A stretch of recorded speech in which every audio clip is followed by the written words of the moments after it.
dans la conception nobiliaire et monarchique de l'action d'éclat, quand on prône la gloire personnelle. Cette figure ne nous donne pas une discipline en relation à une idée. C'est une figure de l'affirmation de soi. C'est une figure d'une supériorité personnelle, visible et éclatante.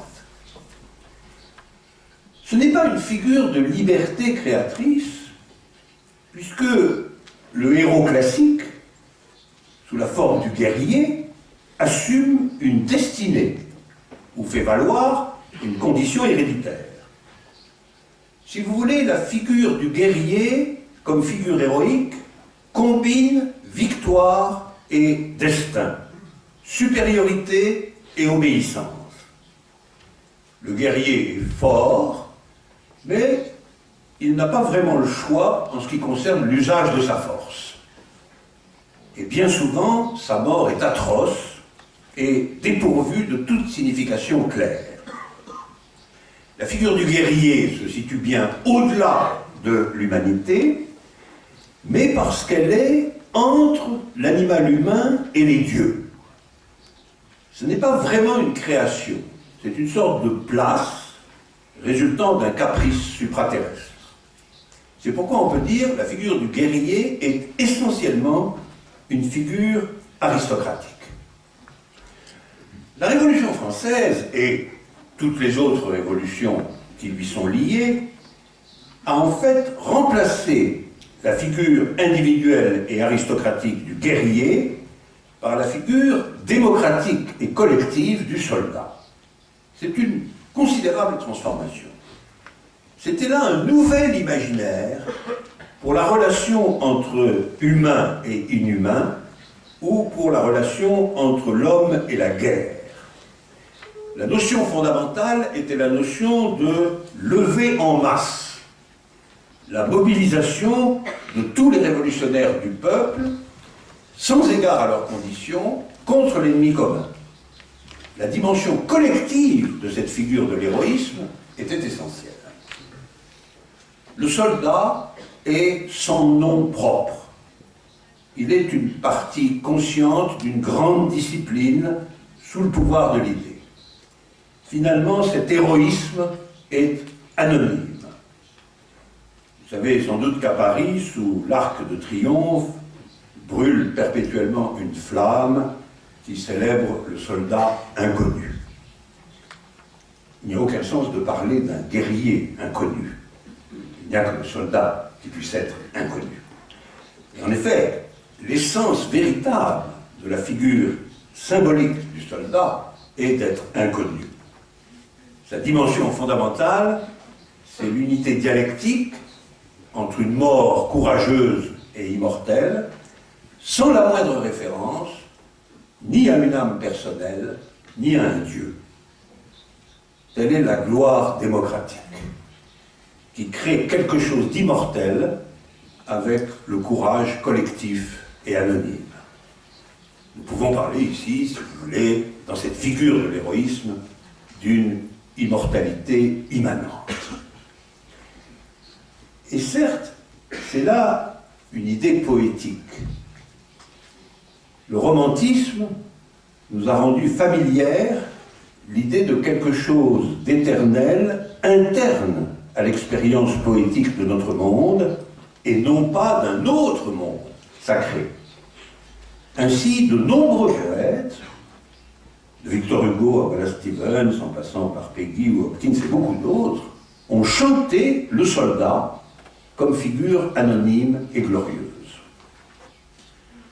Cette transformation artistique de la figure du soldat est importante car il s'agit d'un geste politique. La figure du soldat a été de toute évidence un modèle pendant toute la séquence révolutionnaire de la politique. Être un soldat de la Révolution était une conviction partagée.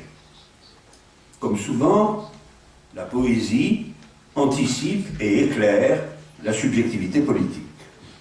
C'est pourquoi je vais prendre ici appui, pendant un moment, sur la poésie.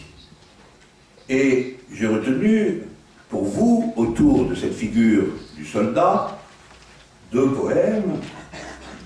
Un poème anglais écrit par Gerard Manley Hopkins en 1888 et un poème américain écrit par Wallace Stevens en 1944.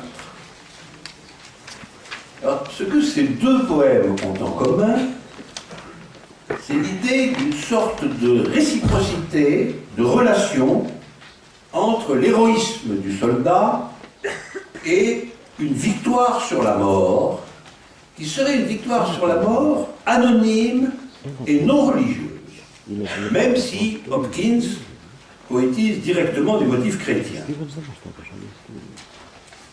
Je vous lis en français le poème de Hopkins, dans la traduction un peu retouchée qui est apparue aux éditions Luce. Oui, pourquoi tous, en voyant un soldat, le bénir? Bénir nos garances, nos cols bleus. La plupart d'entre eux n'étant que frêle argile, et même qu'argile mille.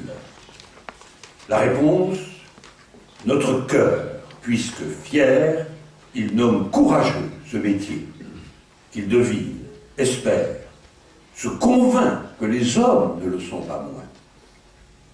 Il se figure, fin prise, apprécie l'artiste d'après son art, ravi d'aviser tout de bonne loi, puisque tout a tant d'allure, et que la tunique rouge exprime l'esprit même de la guerre.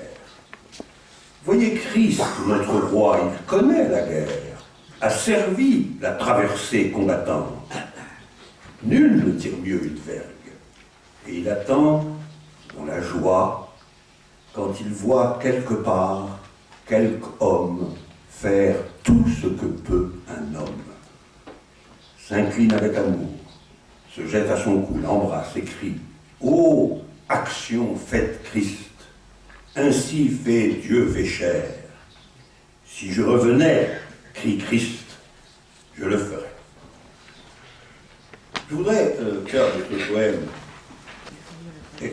extraordinaire, simplement trois remarques. Premièrement, en ce qui concerne le soldat, pour Hopkins, la question est nettement la question d'une figure, d'un modèle, d'un symbole. Chacun bénit le soldat, chacun bénit sa pure apparence extérieure, nos garances, nos cols bleus, la tunique rouge.